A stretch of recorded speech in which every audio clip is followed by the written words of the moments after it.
Alors, les amis, donc après avoir attaché votre ou bien restauré votre base de données, et si vous avez fait des manipulations avec votre base de données, vous avez créé des entrepôts, vous avez créé des bases de données à caractère OLTP ou bien OLAP, etc. Ou bien vous avez créé des cubes, on va voir la création des cubes, tout ça après.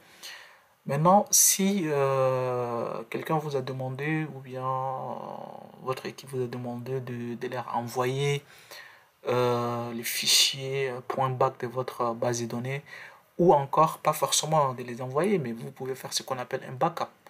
Et c'est très important en base de données de faire un backup, c'est-à-dire on va faire une copie de notre base de données. Donc sur cette vidéo, donc, je vais vous montrer comment vous allez faire ce qu'on appelle un backup de votre base de données. Donc, supposons que moi, je considère je considère tout ce qu'on avait fait ici, la création d'une base de données, si vous vous rappelez, hein, créer database, on a créé une base de données gestion commerciale 2024. Donc, supposons avec tout ça.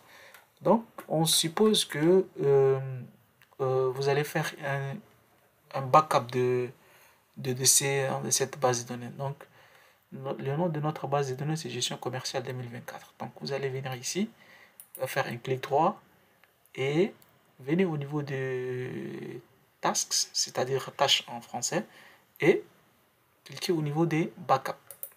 OK? Donc, et laissez par défaut hein, backup type, donc ça doit être full. Et ça, c'est gestion commerciale. Et faites un add. Add ici, c'est-à-dire l'emplacement où vous allez faire le backup de votre base de données. Soit vous pouvez faire un backup au niveau de la racine de votre SQL Server, ou on va chercher une autre racine. Supposons que moi, là où j'ai créé, je copié l'entrepôt des données. Donc je viens au niveau de Windows, je cherche,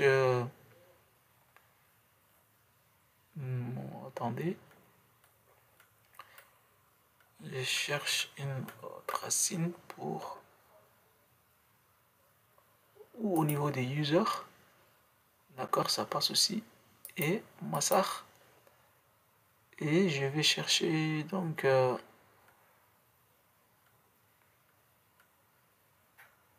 attendez, ok, donc je viens au niveau des users, users, et je clique au niveau des Massar, et je clique Massar là, et je vais donner le nom de la base de données. Donc c'est gestion commerciale, gestion commerciale 2024. Je fais OK, et après OK, et OK. Voilà, the backup of database gestion commerciale 2024 completed successfully. Donc c'est-à-dire c'est déjà restauré, j'ai déjà fait un backup déjà.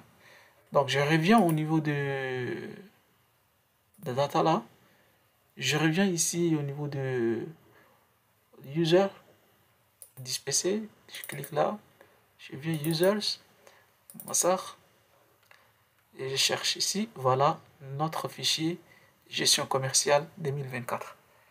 Donc ça c'est le backup que j'ai eu à faire. Donc maintenant je vous ai montré déjà comment attacher ou bien restaurer une base de données.